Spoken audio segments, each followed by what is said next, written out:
Back. We are back. I'm back. You're back. What's up? We are on chapter 13 of Black Fortunes.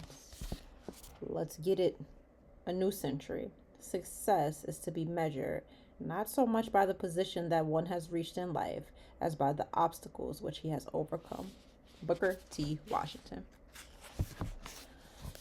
Chapter 13 Last Days of Mary Ellen Pleasant.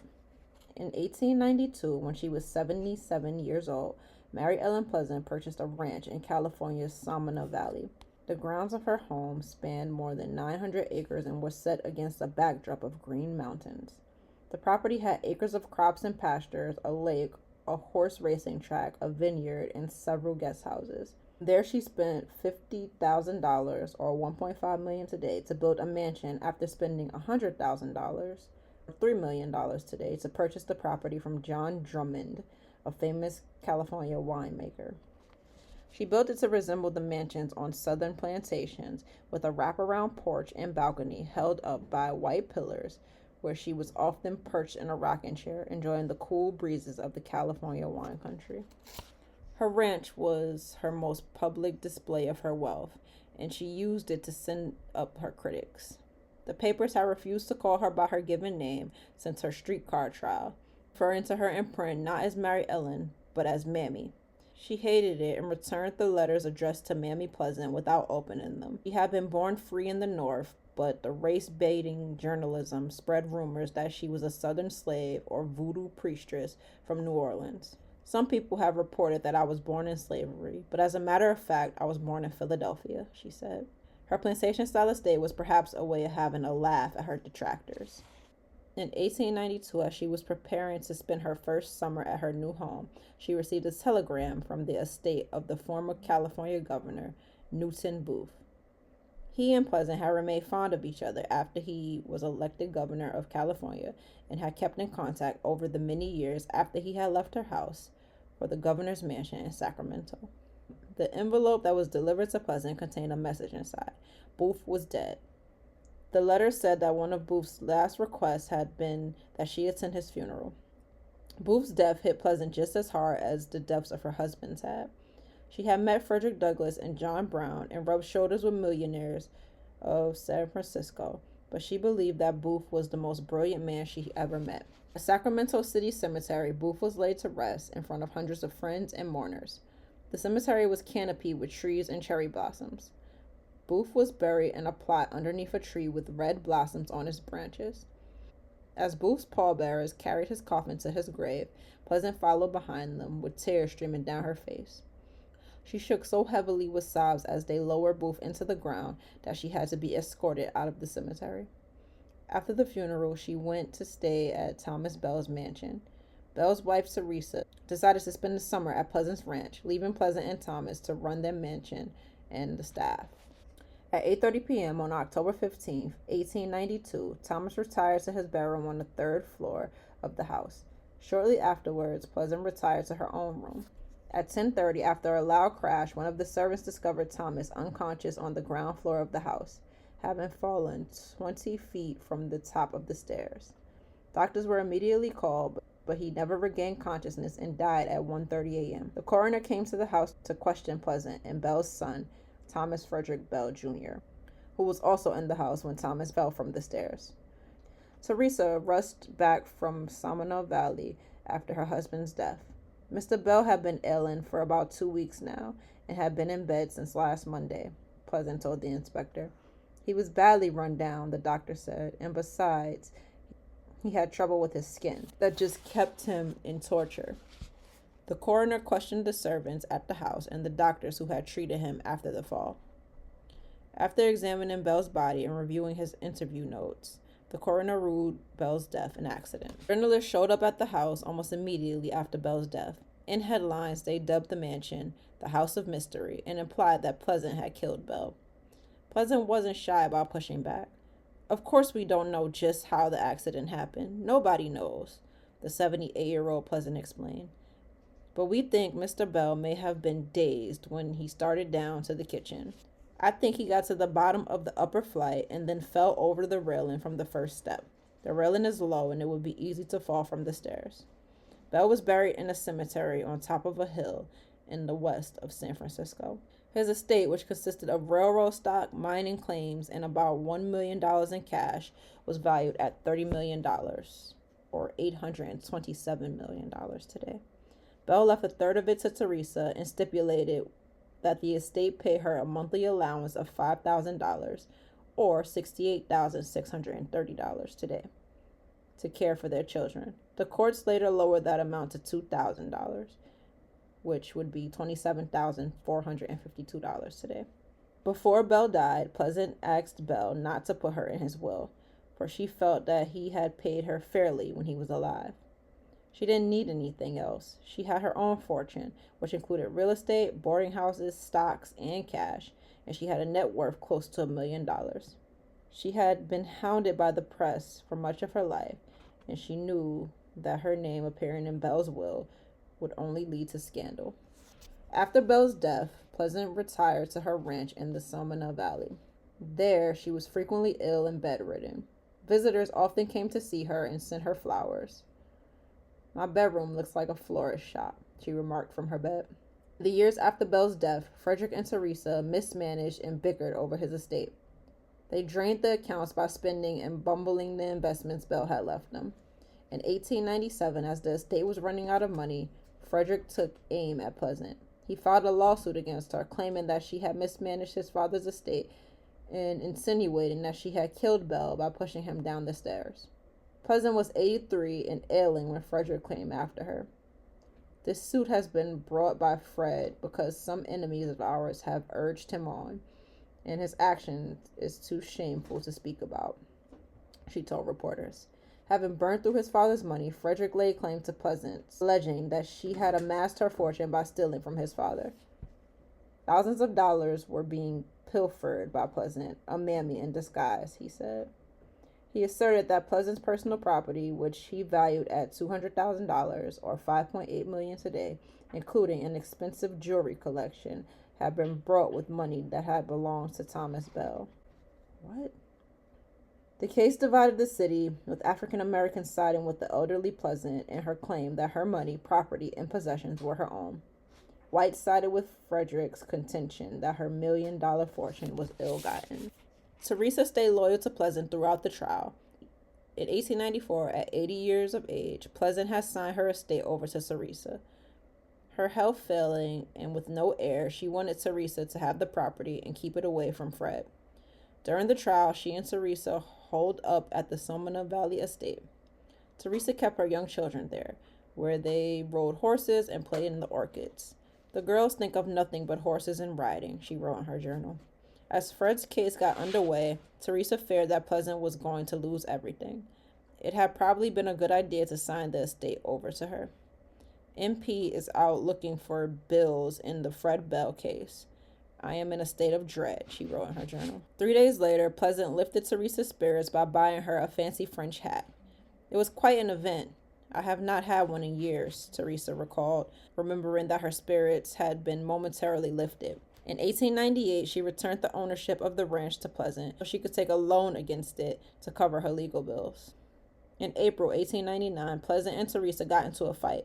One afternoon, neighbor came over to ask Pleasant to repay a loan he made to her. Short on cash, Teresa told her not to pay him, but Pleasant insisted on doing so. I have plenty more money, she told Teresa. Teresa retorted angrily that Pleasant was repaying loans and still hadn't deeded the estate back to her. You blackmailer, she shrieked. I have a history of your evil deeds, and I will mail them to the Bancroft Library. You are a thief. You stole an armchair from my house on Clara Street. Pleasant snapped back. The fight escalated into a screaming match, and both women called the police. When the police arrived, they told the women that they would have to resolve their grievances in the civil courts and left. Next day, the dejected Pleasant locked herself in the bathroom. Teresa smashed in the door and told her to leave. Pleasant packed 2 trunks with her things and departed the house. She was snarling like a mad dog, Teresa wrote in her diary. I am glad, very glad to go, Pleasant said as she left. A crowd had gathered in the street to witness what was going on, and Teresa took pleasure as they watched, the great Mary E. Pleasant being humbled. Pleasant was not so easily defeated. She had the deeds to the estate and the mansion in the city. After she was thrown out of the house, her creditors attempted to foreclose on her assets. However, they found that her assets were so entangled with Teresa's that it would have been impossible to get anything out of her. Fred wondered if Pleasant had instigated her fight with Teresa and her eviction to foil her creditors. Pleasant split her time between a cottage and a small house in San Francisco. In 1904, as she became very ill, she went to stay with friends of hers, the Sherwoods, in San Francisco. On a morning in January, she was in bed and sensed that death was near. I do not harbor a vindictive thought against the people who have betrayed my friendship or maligned me. And in going down to my grave, I forgive them all, she said. To my enemies, I say nothing. To my friends, I say, God bless you all. Her thoughts in her last hours were not of money, but of the fights she had waged for freedom. James made me promise that I would devote a portion of the money he left me to the cause of freeing the slaves, she said. Before I die, I want to let the world know that I tried to keep my promise. In her final moments, she asked her friends to sing an old church song. She hummed along and closed her eyes. Then her voice faded out and she died. Pleasant left behind an estate worth $600,000, which today would be $16.2 million. At her height, she had been worth more than $1 million. She was buried under the shade of a big tree in a green meadow in a cemetery in Napa County, California. And that was chapter 13. Peace. Boop, boop, boop, boop. Back at it. Black Fortunes, chapter 14. Let's get it. The most powerful black man alive. At the turn of the century, Robert Reed Church was 60 years old. He now walked with a cane. His eyes were still fiery and bloodshot, and he remained fearless and quick-tempered. A decade earlier, in 1889, he had begun to draw up plans for a park and arena for black citizens in Memphis. As their construction neared completion, he wondered how white Memphis would react to his project. His life had been filled with attacks by Confederates, racist police officers, and segregationists for daring to strive as a black person. Many winters earlier, he had been pelted with rocks by racists for having the audacity as a black man to be the only man in Memphis with a sled. What would they do when he opened a $100,000 arena? But in today's money, that would be $2.9 million. As a young man, he had dealt with white men with his fist and gun. Now, gray and wrinkled, he decided to exert a skill he had acquired with age, diplomacy. In 1900, a group of ex-Confederate soldiers decided to throw a reunion for Confederate veterans in Memphis. As they struggled to raise $80,000 to build a temporary auditorium in which to hold the affair, they received an unexpected donation of $1,000, which would be $29,245 today, from Church, a former slave. I never gave a cent in my life so cheerfully, so gladly, as I gave that check to the Veterans Entertainment Fund, he said afterward.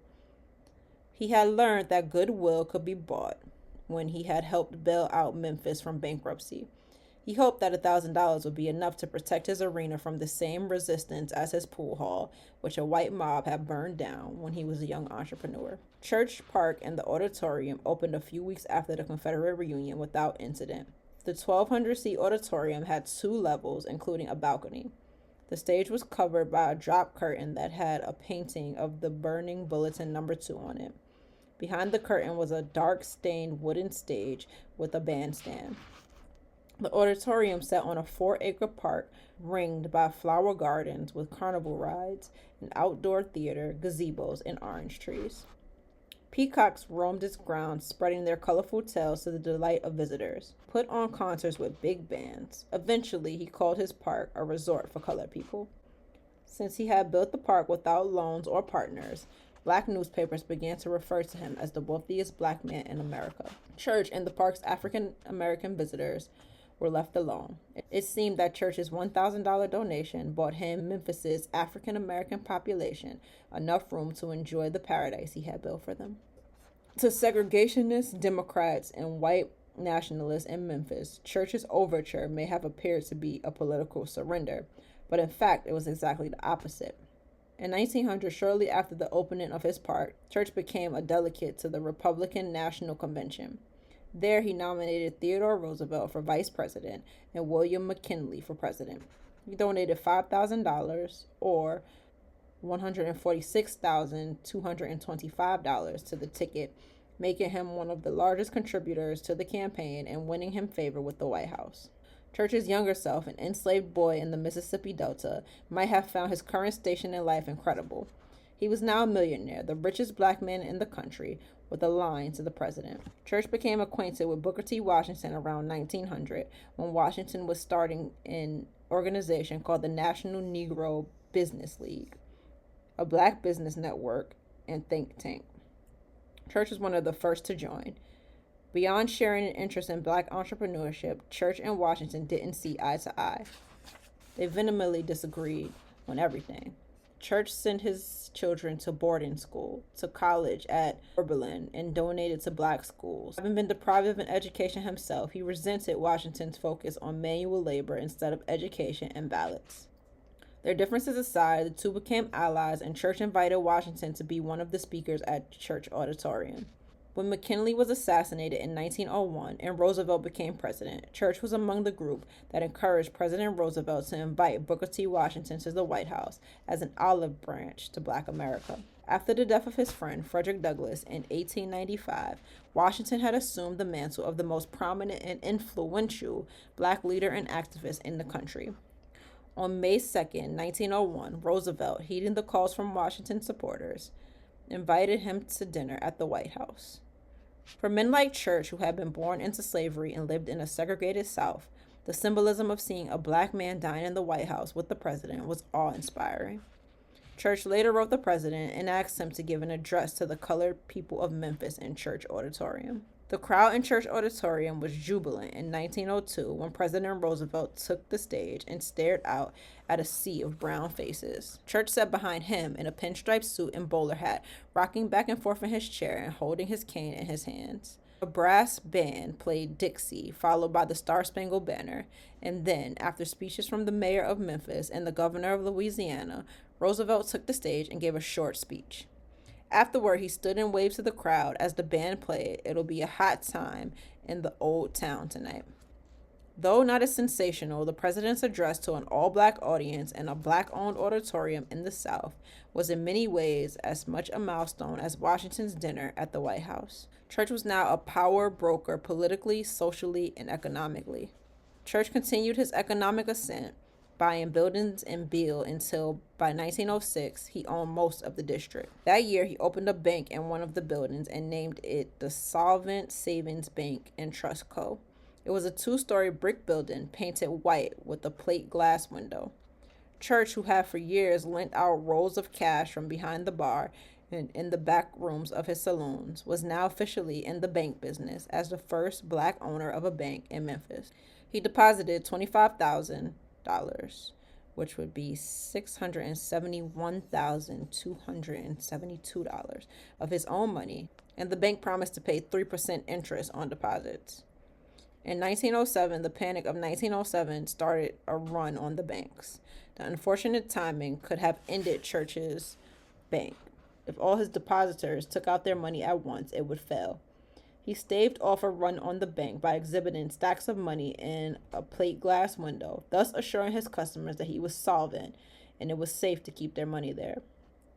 In 1908, when a white bank tried to foreclose on the Black Baptist church that Ida B. Wells had attended as a young woman, Church and his bank swooped in and paid off the loan, saving it. Several years later, in 1910, Robert Herbton Terrell, his son-in-law, was nominated to the Washington, D.C. Circuit Court. When he was confirmed, he became the first black judge in Washington. It was yet another milestone for Church and his family. Risen from bondage, he had become a self-made man, a beloved son of Memphis, a connected political power broker, and the South's first black billionaire. Church was an old man by then. His hair was white and thinning, and he leaned heavily on his cane to walk. As a young man, he had worked around the clock in his saloon, keeping the lights on till the wee hours of the morning. In his last years, he did the same at his bank.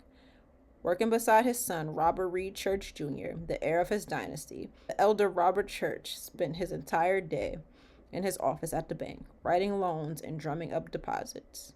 Without fail, as the sun set and the people took to Beale Street for a night on the town to see W.C. Handy and others perform a new type of music called the blues, They see the lights on in Bob's office.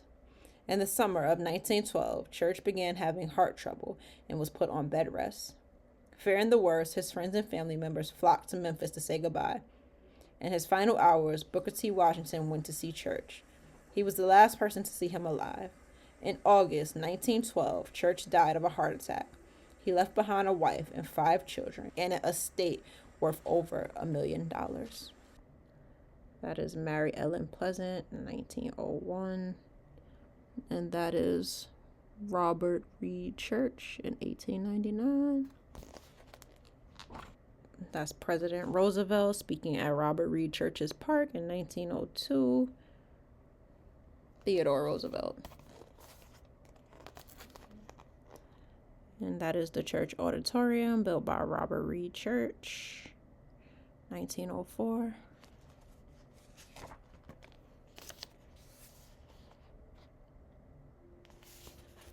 And this is the mansion that Mary Ellen Pleasant built for her business partner Thomas Bell in 1908. That's a fire mansion. All right, that was it. Peace. And that was chapter 14.